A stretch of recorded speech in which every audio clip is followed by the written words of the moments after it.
Chapter 3: Medieval Watchmen, Foragers and Horse Scouts. Eyes on the road ahead, the quiet art of knowing before striking. War in the Middle Ages wasn't like the coordinated campaigns of modern militaries, or even the disciplined marches of the Roman legions. It was messy, fragmented, hundreds of lords squabbling over land and title, dozens of dialects clashing on the battlefield, and barely a usable map among them. Yet amid that chaos, one thing remained clear to every war leader worth their salt. You couldn't fight what you couldn't see coming. That's where the scouts came in. There were no standing armies for most of the early medieval period, no full-time general staffs. Instead, armies were patched together from feudal levies, mercenary bands, and armored nobles who sometimes had more ego than strategy. These armies gathered for a campaign and then dispersed just as quickly. But regardless of their size or cohesion, each of these war bands understood a universal truth. Someone had to go first. Someone had to know the way. And so, medieval scouting was born, not as an institution, but as a necessity. It wasn't glamorous. It wasn't even always planned, but it was vital. Imagine a medieval warband setting out in spring, mud still thick from thaw, supplies limited, and the commander relying on vague descriptions like 2 days north, past the forked tree. That was the reality of logistics. There were no standardized roadways, no topographical maps. Communication relied on runners who might not return, or local villagers who might lie. So who made the first move?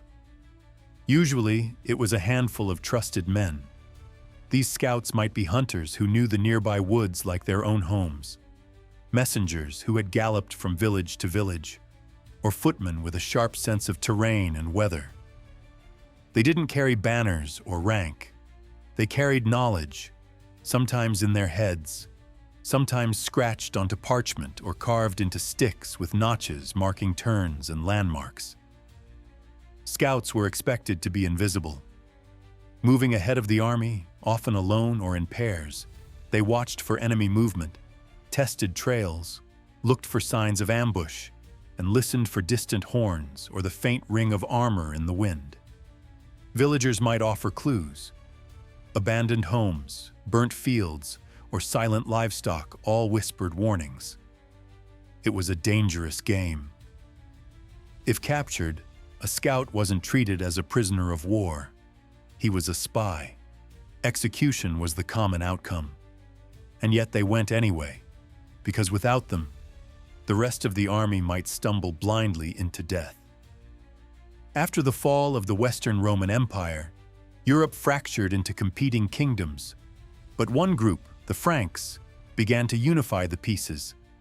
Under leaders like Charles Martel and later Charlemagne, the Frankish Empire didn't just fight, it marched, and marched far. To do that, they had to see beyond the tree line. Charlemagne's armies in the 8th and 9th centuries moved through dense forests, across hostile rivers, and into unfamiliar lands. These campaigns stretched from Saxony to northern Italy and into parts of Spain. He couldn't rely on instinct alone, so he began organizing his scouts more formally, though not as a full institution yet. He drew them from loyal families along the borders. These were men who knew the land, the trails, and the local politics. They often traveled a day ahead of the army, acting as its eyes and ears. These scouts, while not professional soldiers in the modern sense, brought back intelligence in rough sketches, hand-carved maps, or detailed verbal reports. They'd note things like a marsh 2 miles past the last oak grove, or enemy fires spotted beyond the hill ridge. These weren't abstract reports. They were actionable intelligence. During the Saxon Wars, for example, Frankish scouts once returned with reports of enemy warriors massing in a forest glade.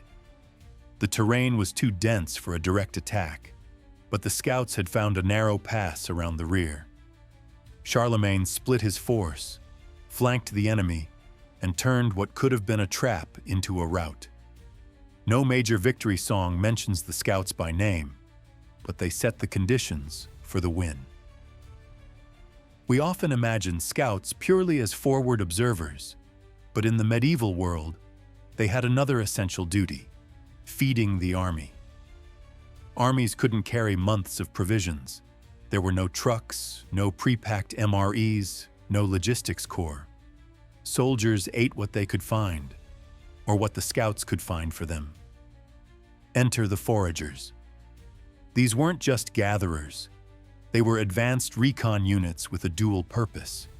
They moved into the countryside ahead of the main army, looking for granaries, herds, wells, or orchards. They might requisition supplies, politely if possible, by force if not. But in doing so, they also performed one of the most effective forms of reconnaissance. A well-kept village might mean enemy forces had just passed through. A burned field suggested a scorched earth retreat. A dry well might mean sabotage or poisoning.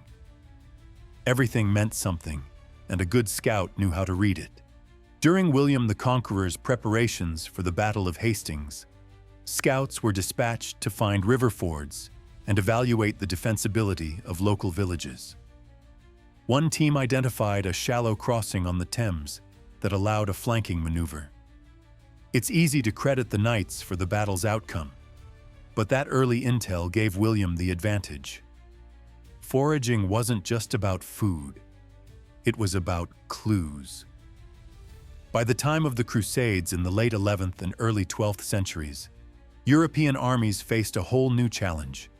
They were fighting in completely alien environments. Deserts replaced forests, stone cities replaced villages, and the locals didn't speak a word of French, German, or Latin. Traditional European scouting techniques no longer worked. Knights were often more a liability than an asset in this terrain. So commanders adapted quickly. They hired local guides, sometimes Christians, sometimes converts, sometimes mercenaries who didn't care who paid them. These scouts could identify mountain passes, read desert weather patterns, and guide columns away from known ambush sites.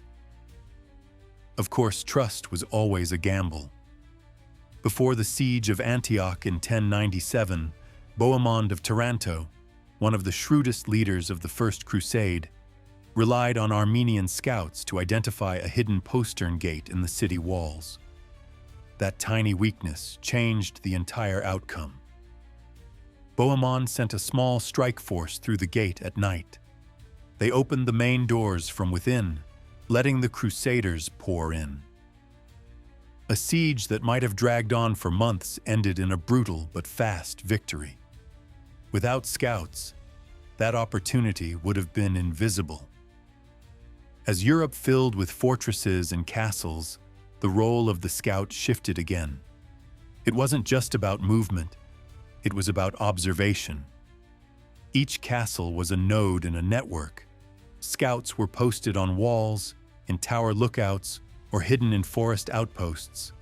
Their job was to observe and signal, early warning systems in an age without radios. Signal fires became the medieval telegraph. Watchmen lit beacons to pass messages across distances in hours rather than days. A single lit tower in Wales could alert 3 more down the valley, triggering a cascade that reached distant cities before the enemy even crested the ridge.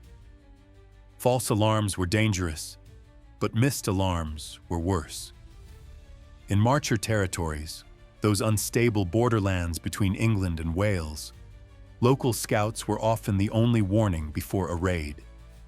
Lords relied on men who knew every deer trail, stream, and rock formation. These scouts could shadow raiders for miles, sometimes slipping into enemy territory for weeks. They'd count banners, estimate troop sizes, and then disappear like smoke back to their own lines.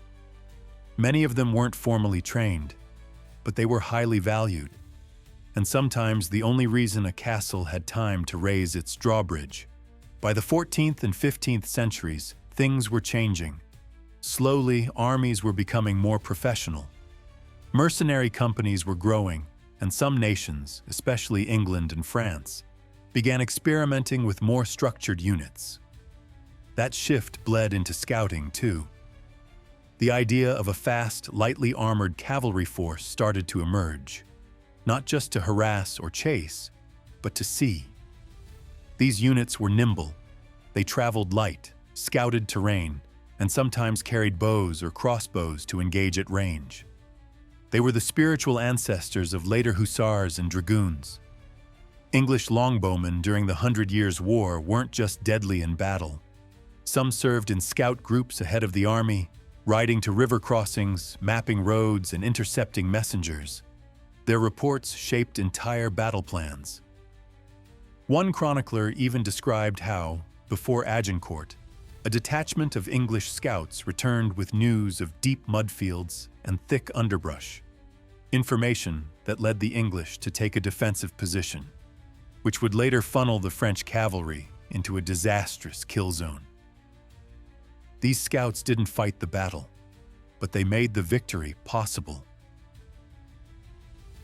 Medieval warfare wasn't organized. It was more often a symphony of disorder: mud, language barriers, shifting alliances, and overlapping commands. But through all that clamor moved a different kind of soldier. The scout didn't lead charges or give speeches. He crouched in the brush, followed a ridgeline, or questioned a farmer by a roadside. He brought clarity to the fog. He was the one who knew before anyone else. We rarely know their names.